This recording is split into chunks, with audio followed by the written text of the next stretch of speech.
What's up, everybody? I'm your host, Matt Johnson. Welcome to the latest episode of Bulls Latest. We'll dive in today. Some exciting stuff on the horizon here. We have a new draft prospect that has now been in the Advocate Center. It has been reported. We'll dive into why Josh Giddey could provide issues for the Bulls' future if they were to choose to extend him. We'll dive into a roundup of the players eligible for extensions after this coming season and which makes sense and which don't.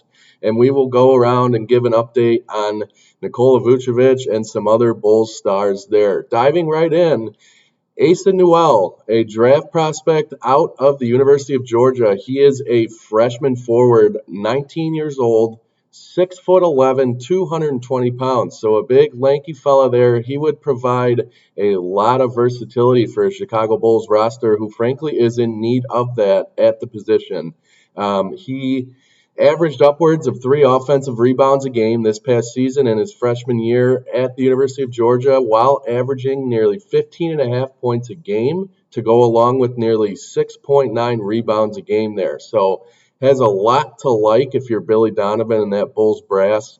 He did get to the line just over 4 times a night as well, which is something that speaks to his willingness to initiate contact and attempt to attack the basket off the bounce there. So definitely some key attributes that you look for in a young forward. So it should be very exciting to see how they garnished his workout at the Advocate Center there. I think it went really well from what I'm reading. He could be a very intriguing guy to add there. I think what makes him most intriguing to the Bulls is his clear desire to shoot the ball, however. And I know they're kind of looking for a forward there or a big guy who is willing to do that and shoot the ball from the perimeter.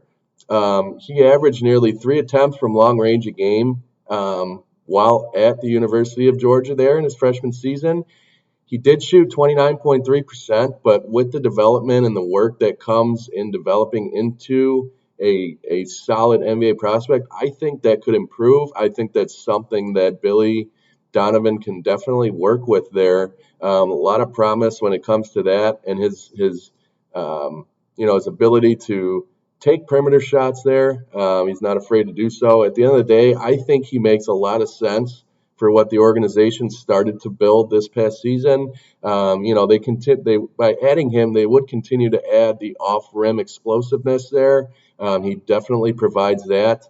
He also brings defensive versatility and floor spacing to a unit that already wants to outrun opponents and play free. You saw how the Bulls made a conservative effort this past season to play fast and to play with pace. I think he would be an awesome addition to that, and he would bring a lot to what they're already trying to do. So, I think to couple that with his aggressive presence in the paint, they've lacked that in recent years, the Chicago Bulls. So adding a guy like Asa Newell would be someone who fills and checks a lot of those boxes there. So, I think he's a guy the Bulls most certainly will continue to take a look at. He's a guy who could slide up the draft board as well. I could see him going before that 12th slot there. So if the Bulls, another question to ask there is this a guy they really like? Are they willing to move up the draft board to possibly take him if he doesn't fall to the 12th position there in the first round? So definitely a guy to keep an eye on there. A lot of promise. I was real excited when I saw the reports on his draft workout with the Bulls, the pre-draft workout.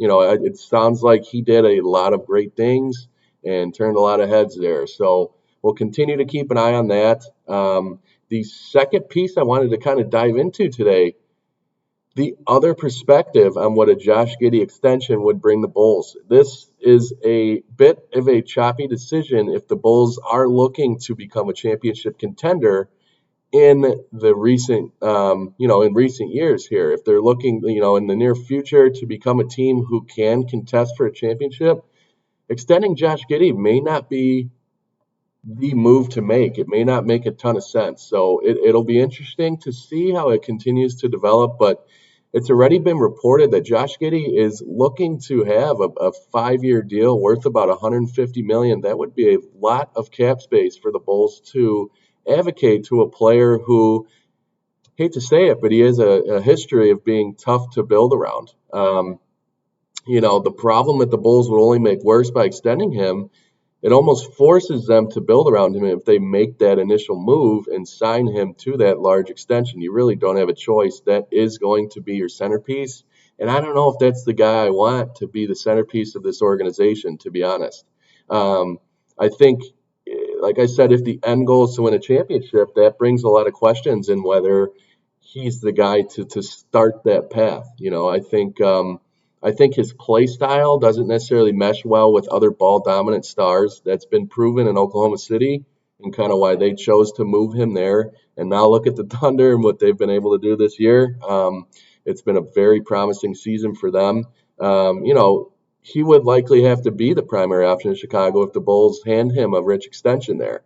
It just makes too much sense to pay him that money, and then you almost have to make him the focal point. So given that he's looking for that $150 million over 5 years, it doesn't make a lot of sense when a guy when he's forced to play off the ball, his value kind of craters there. So I don't know if those two things, when you look at scouting a guy, although he did have a very solid second half of the year, makes a lot of sense in investing in him.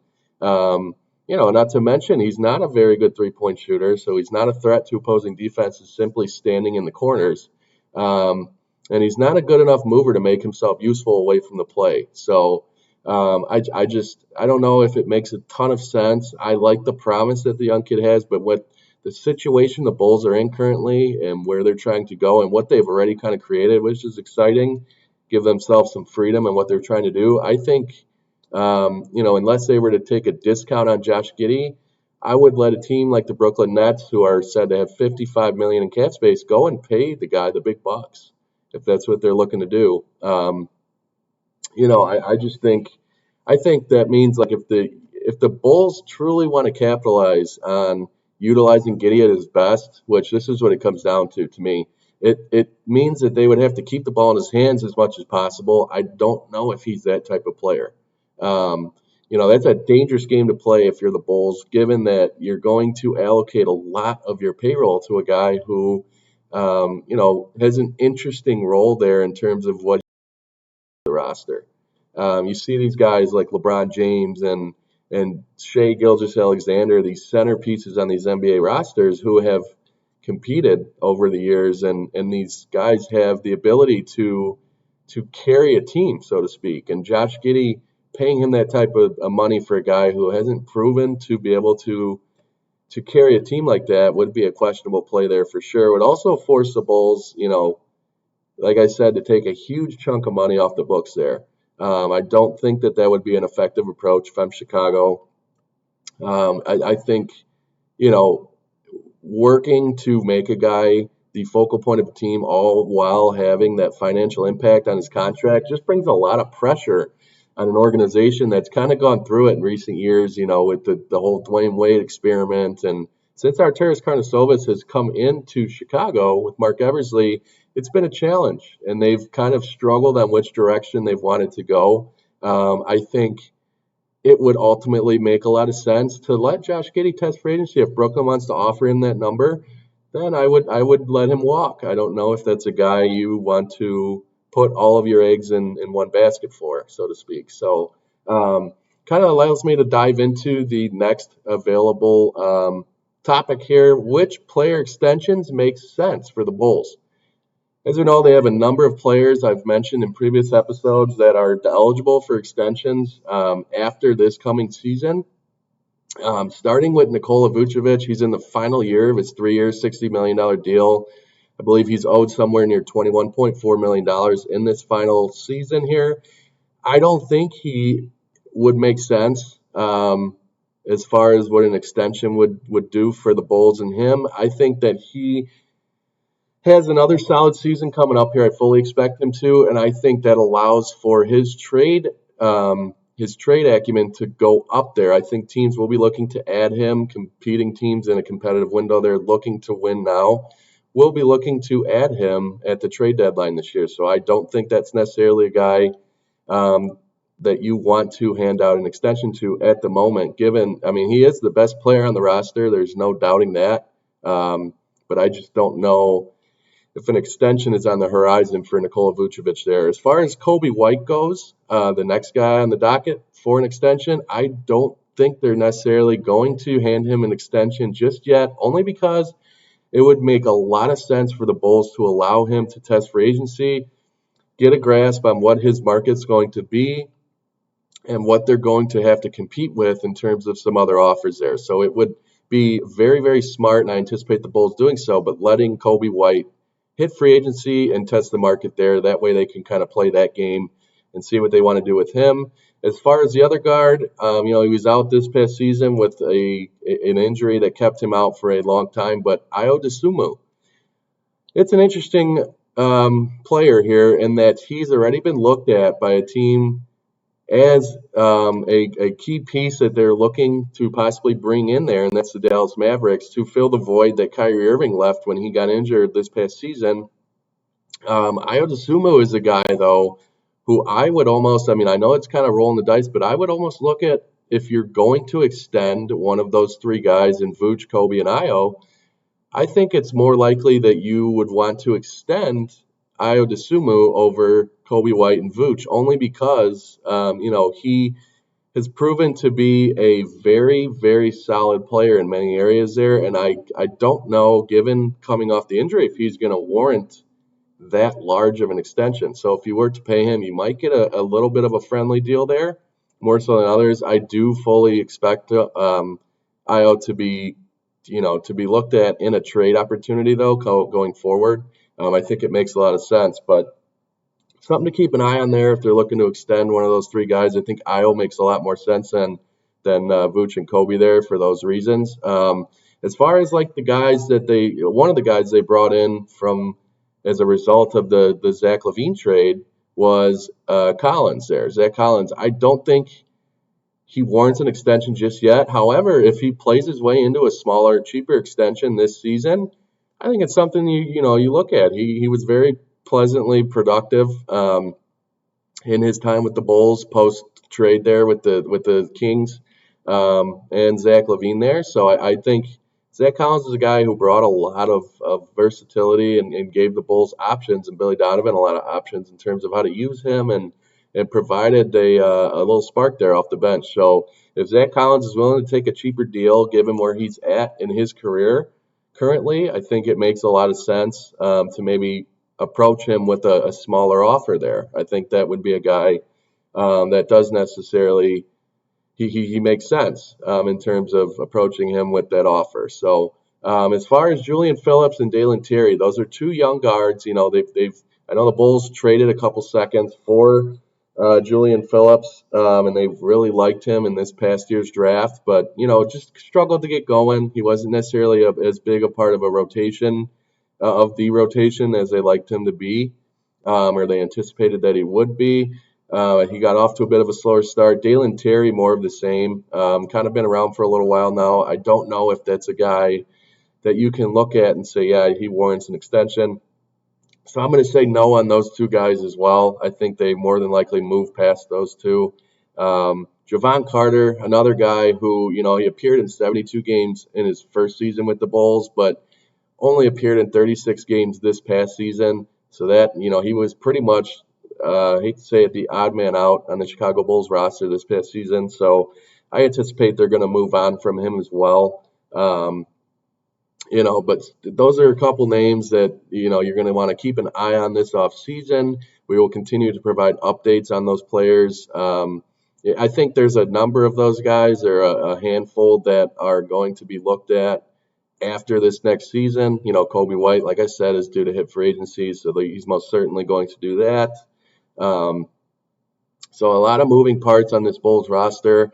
I still hold by the prediction that Nikola Vucevic will be traded this coming season. I think he will play well enough to work his way onto a contending team, and I think it would be good for both sides. I think that he would move his way to a contender, get a chance at a ring there. He's not getting any younger. The Bulls are looking to get younger, and they're approaching the draft to to do so. They're looking at forwards and centers there. A number of guys I've profiled as draft prospects there, pre-draft prospects have been in for workouts. So, I think overall, I think the flexibility and the roster freedom is definitely on the horizon here. There's a lot of flexibility the Bulls have moving forward. They have not too many things on the books as far as money goes. So it's been a long time since you could say that with the Chicago Bulls team. So I think that's almost exciting. But yeah, I anticipate things to continue to ramp up here as we move to the offseason and closer to the draft in terms of some of those names. And I still think a sign and trade deal, if they're able to get that done with the Golden State Warriors, would be an awesome move there for the Bulls for Jonathan Kuminga. I think Jonathan Kuminga, given the uncertainty of Io and Kobe White, and then, Julian Phillips and Dalen Terry don't necessarily fit what the Bulls are looking to do moving forward. I don't see them sticking around, like I said. So Jonathan Kuminga makes a ton of sense. He would immediately become the guy here. He would immediately become the guy. He'd be an exciting guy that fans would want to come out and watch night in and night out. He certainly was in Golden State for a while. He's gotten better every year. So that's a guy to keep an eye on as well. We have a lot of things churning here in the off season, a lot of things looking up for the Bulls. So it's an exciting time, a good position for them to be in, and sitting at 12 and having that second round pick for the first time in 4 years is certainly something to look forward to as well there, having that additional pick. So I want to thank y'all for joining me today on this episode of Bulls Latest, and we will see you next time.